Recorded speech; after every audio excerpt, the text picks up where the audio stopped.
Bom dia! Hoje vamos dar continuidade ao nosso estudo sobre a coordenação hormonal. E escolhi para trabalhar hoje com vocês uma glândula que explica muito sobre o nosso dia a dia e as nossas respostas às coisas que acontecem no dia a dia. As glândulas chamadas de adrenais, que na verdade você fala, pô, adrenal, estranho esse nome. Na verdade, existe um sinônimo para adrenal que fica muito mais fácil para você pensar onde fica essa glândula. Elas também são conhecidas como suprarrenais. E aí fica fácil você localizar essa glândula no corpo. Adrenais ou suprarrenais? Como o nome diz, suprarrenal, sobre os rins. Adrenais. Ad fica juntinho, coladinho aos rins. Os seus rins são estruturas que têm a forma de um feijãozinho. Nós temos dois rins, e é por isso que nós temos duas suprarrenais. E no caso, o rim, ele tem a forma de feijão. E por sinal, é por isso que você diz que o feijão, ele é reniforme. Isso quer dizer, ele tem a forma de um rim. Esse rim é o responsável pela produção da urina, que acaba sendo liberada por canais. Bom, mas essa história nós vamos contar numa outra aula. A aula de hoje é sobre a suprarrenal. É sobre essa glândula que fica um pouquinho derramada sobre o rim, como se fosse um chapeuzinho, uma boina sobre o rim. Essa daqui é a suprarrenal, uma em cada rim. E a suprarrenal, ela na verdade funciona como dois em um. É uma glândula que tem funções hormonais distintas em função do local onde o hormônio é produzido e o tipo de hormônio produzido. Você tem a periferia da suprarrenal. A periferia de um órgão você denomina como córtex. Esse aqui é o córtex adrenal.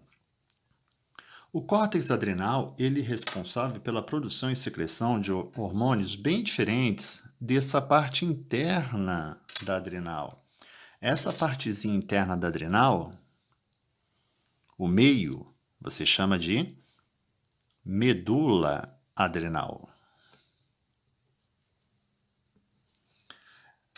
E como produzem e secretam hormônios distintos, vamos trabalhar uma de cada vez. Na aula de hoje, vamos falar sobre a medula adrenal.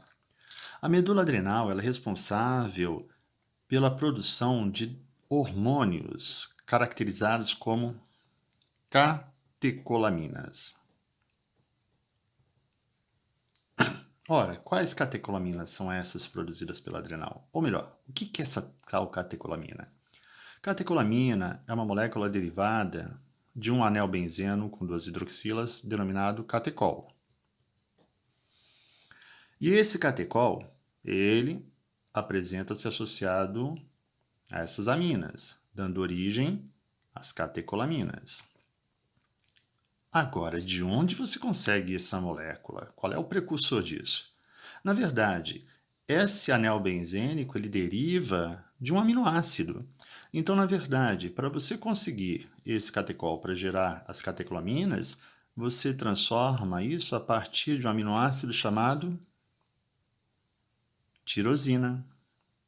Agora, essa tirosina vem de onde? Essa tirosina, ela vem da dieta. Quando você ingere proteínas, você obtém aminoácidos.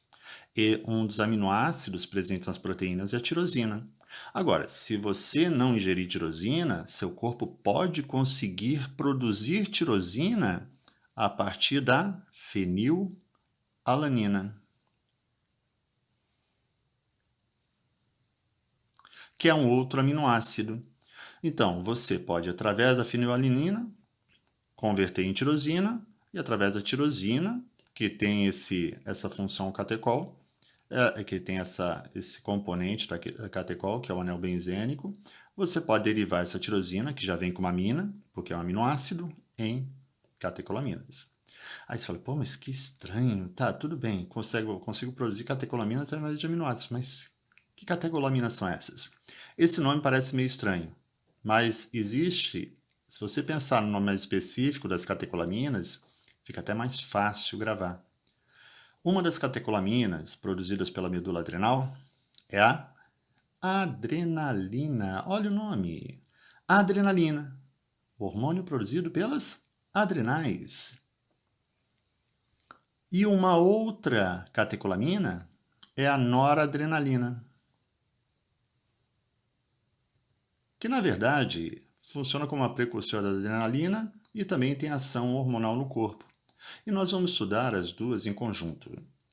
E aí você pode estar achando estranho, você fala, pô, mas adrenalina, quando falo em adrenalina eu penso mais em sistema nervoso. E você pensa certo.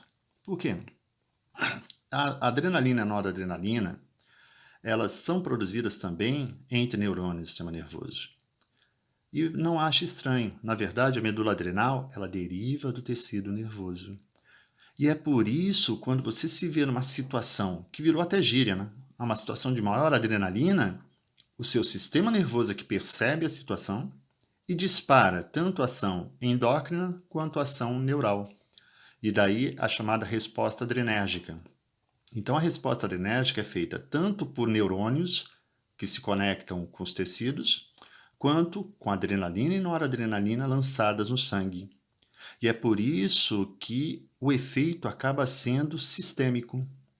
E aí fica muito fácil você pensar quais as funções tanto da adrenalina quanto da noradrenalina.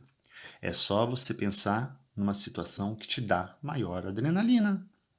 Por exemplo, se você gosta de surfar, pô, quando você pega uma onda, pega um tubo, fala, pô, aquele tubo foi maior adrenalina. Vai a um parque de diversões, montanha-russa, tem gente que adora, eu odeio aquilo. Isso porque aquilo dá muita adrenalina. E, na verdade, essa sensação de maior adrenalina, ela te funciona preparando o seu corpo para aquela situação que o seu sistema nervoso percebe como risco iminente de morte. Isso quer dizer, risco, você está colocando a sua vida em risco. Então, você despencar de uma montanha-russa, você pode morrer. Por isso que eu não gosto daquele negócio. Por isso que eu não sou muito surf também não, porque, como um bom paulista, eu não sou muito adepto a mar revolto. E aí, no caso, tanto a adrenalina como a noradrenalina preparam você para fuga ou luta. Então, prepara teu corpo para fugir ou para lutar. E aí depende como o seu sistema nervoso reage, te propondo a fuga como melhor estratégia, ou se não der para fugir, que sempre é a primeira opção, evitar a luta, porque ao lutar, sempre há estrago, mesmo para o vencedor. E aí, no caso, é só você lembrar o que acontece no seu corpo nessa situação adrenérgica. Pensa, coração. O que acontece com o coração? Aumenta a frequência cardíaca. É só você lembrar, o coração acelera, a respiração fica ofegante. Por quê? Porque aumenta a frequência respiratória. É claro, a pressão arterial aumenta. Há um aumento da pressão arterial. Ora, para que aumentar a frequência cardíaca? Para que aumentar a frequência respiratória? Para que aumentar a pressão? Para o sangue circular mais rápido, carregando mais oxigênio, captado mais rapidamente pelos pulmões. Agora, levar esse oxigênio para onde? Para os músculos. E é por isso que aumenta a vascularização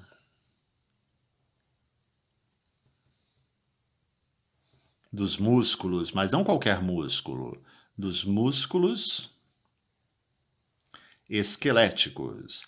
Músculos esqueléticos são aqueles responsáveis pelo movimento do corpo, tanto para fugir quanto para lutar. Agora, você vai precisar de alguém que coordene esses músculos de uma maneira sincronizada. Você senão fica caótico o movimento. É por isso que também o sistema nervoso vai ser valorizado, principalmente o sistema nervoso central, responsável pela coordenação. Então, também aumenta a vascularização do sistema nervoso.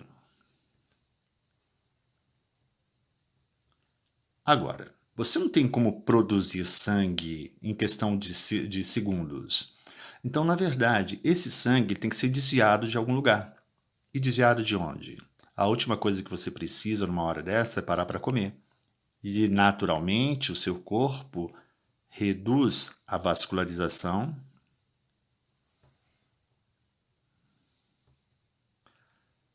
do sistema digestório.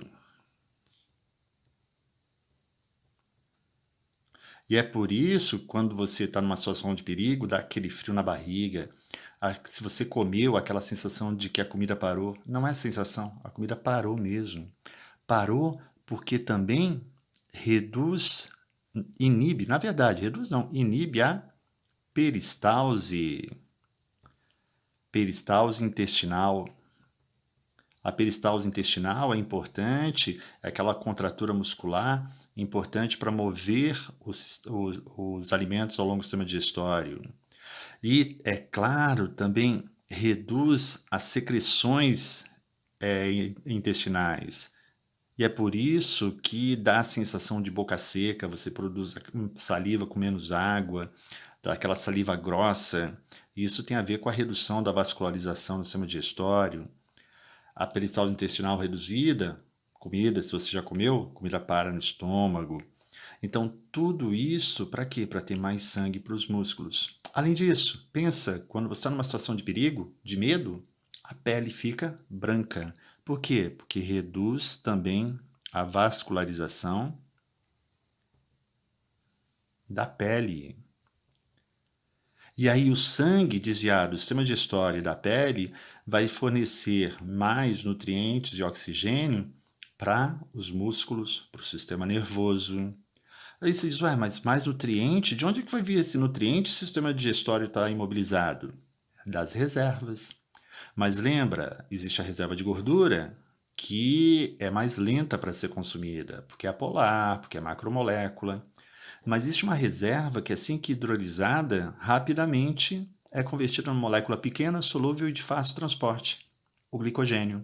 E é por isso que esses hormônios estimulam a rápida glicogenólise hepática. E isso vai permitir que a sua glicemia aumente rapidamente. Essa glicemia aumentada rapidamente, junto com a imobilização do intestino, é o que faz você, por exemplo, perder a fome quando sai para comer e toma um susto. Você sai do colégio, vai lanchar, passa uma situação de risco, de acidente atravessando a rua, ou de risco de um assalto, pode ver que a fome passa. Por quê? Porque você inibe o sistema digestório, porque você aumenta a glicemia usando suas reservas. E olha que fantástico! Estimula também a dilatação da pupila. Ora, para que dilatar a pupila? Para você perceber melhor os estímulos luminosos, principalmente se você tiver que escapar para um ambiente pouco iluminado. Então pensa um animal numa savana. Quando ele sente perigo, ele corre para onde? Para a mata. Ora, uma dilatação da pupila num ambiente de pouca iluminação, a visão fica melhor. Então veja que fantástico, a ação adrenérgica fazendo de tudo para você estar pronto para fugir ou para lutar. Agora, fugir ou lutar é uma coisa que funciona bem durante alguns minutos. Um animal correndo de um predador durante 10, 15 minutos não vai muito além disso, não. A tendência dele, se ele não escapou, é ser comido. Um predador correndo atrás de uma presa, se ele não conseguir alcançá-la nesses minutos iniciais na tentativa de caça, ele vai passar fome, porque a presa vai ter fugido.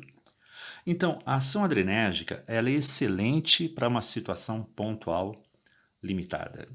Você não pode manter a frequência cardíaca elevada por muito tempo, a pressão arterial elevada por muito tempo, tudo isso sobrecarrega o sistema cardiovascular. É óbvio, o sistema digestório tem que voltar a funcionar para você captar nutrientes. Então, tudo isso é interessante para uma situação pontual. E é por isso que a gente tem que tomar muito cuidado com a nossa vida artificial, em que nós acabamos entrando em situações adrenérgicas de maneira prolongada demais. Por exemplo, viver sob pressão, viver sob pressão no emprego, viver sob pressão de cobranças, viver numa cidade violenta, isso tudo te traz uma ação adrenérgica. Agora, estamos vivendo a questão da Covid, é importante você se preocupar, mas se você se preocupar excessivamente, você entra em ação adrenérgica prolongada. A ação adrenérgica prolongada vai levando a perda do seu equilíbrio, da sua homeostase. Você tem que voltar ao padrão homeostático, você tem que retornar à frequência normal, frequência cardiorrespiratória, pressão arterial, tem que voltar a vascularizar os tecidos de uma maneira mais homogênea. Então, se você mantiver isso por muito tempo, você vai desencadeando o chamado mecanismo de estresse. E aí, quando o animal entra em estresse, a tendência dele é adoecer. Bom, mas isso vai ser um assunto para a próxima aula, onde nós vamos ver um hormônio típico desencadeado em situação de estresse. Na aula de hoje, ficamos por aqui. Então veja, lembrem que a medula adrenal é importante para essa resposta à situação de fuga ou luta. E isso é feito a partir de dois chamado neurohormônios, quando são lançados entre neurônios, e hormônios quando são lançados no sangue, adrenalina e noradrenalina. E aí lembra que todas essas modificações são para fuga ou luta. Então é só lembrar, situações que te dão maior adrenalina, a resposta é controlada pela adrenalina e pela noradrenalina. Então veja, conteúdo molinho, molinho, tranquilinho, tranquilinho, né? Então, até a próxima, espero que tenha aproveitado.